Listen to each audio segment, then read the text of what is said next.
প্রথমত পাইতাম না, আমার কাছে কিন্তু সেম আপনার মতো খারাপ লাগতো। আপনি তো আমারে পাইছেন, আমি কিন্তু এরকম কারো পাইনি ভাই। আমার কাছে আসলে খুব খারাপ লাগতো ভাই।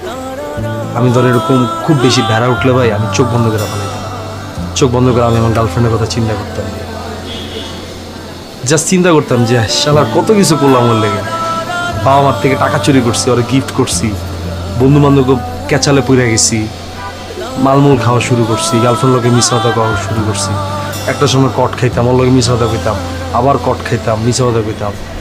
আমার গার্লফ্রেন্ড আমার যে পরিমাণ প্যারা দিছে ভাই, এই প্যারা খেয়ে যদি লইতে পারতো সুইসাইড করতে দিত।